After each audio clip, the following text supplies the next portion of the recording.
Hello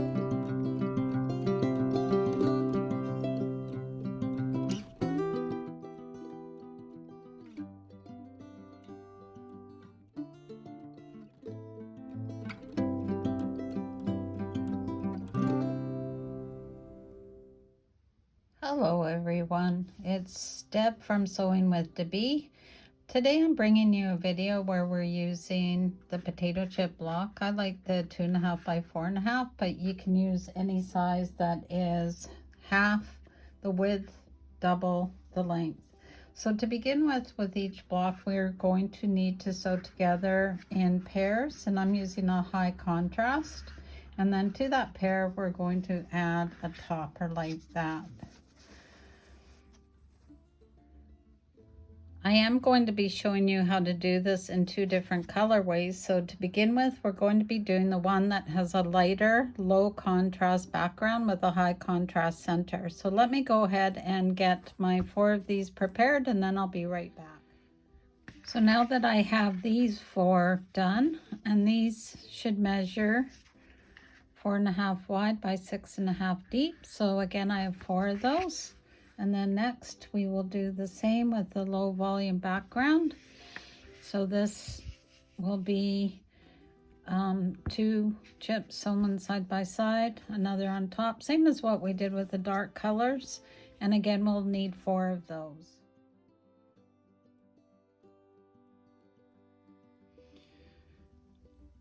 We're actually about halfway through making this block, which will measure 16 inches square when we're done.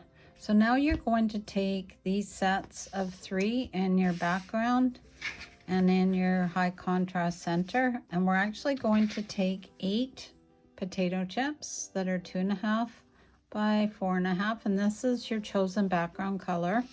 And wherever you find this one, you're now going to add another one to the top of each unit.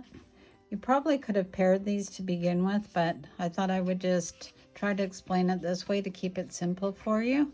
So again, we're going to be adding 4 to the top of each of these 4 groups and 4 to the top of the background groups.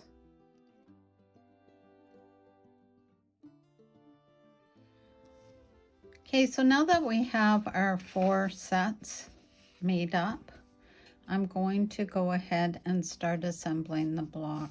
This is in 4 sections, so it's very easy to do. So you're going to take your background and you're going to lay it this way with 2 of them going vertically to the right, and then you're going to take one that has your background and you're going to do it on the opposite direction, and then you're going to join these together.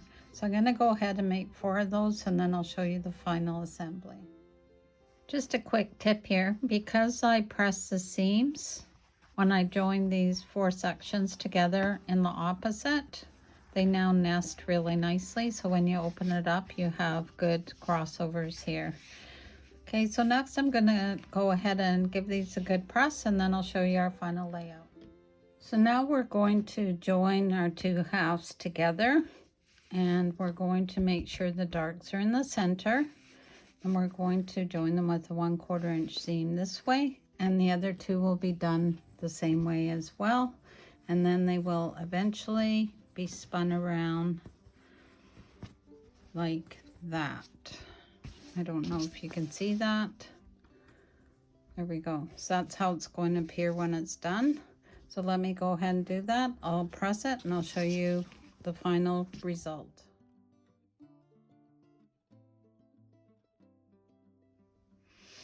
So here's this block measuring 16 by 16 once it's finished. I'm going to go ahead and make another one that's the opposite of this. So wherever it's dark, it'll be light, and vice versa. And then I'll show you what I'm going to be pairing these up to make a beautiful quilt.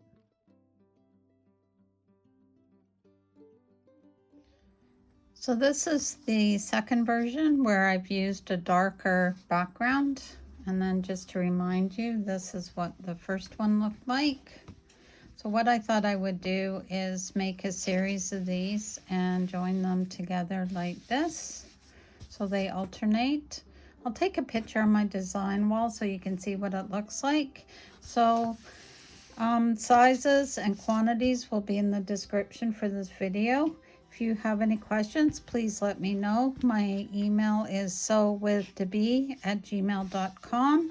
I always love to hear from you, so please like, share, and subscribe. And have a great day, everyone. Take care. Bye for now.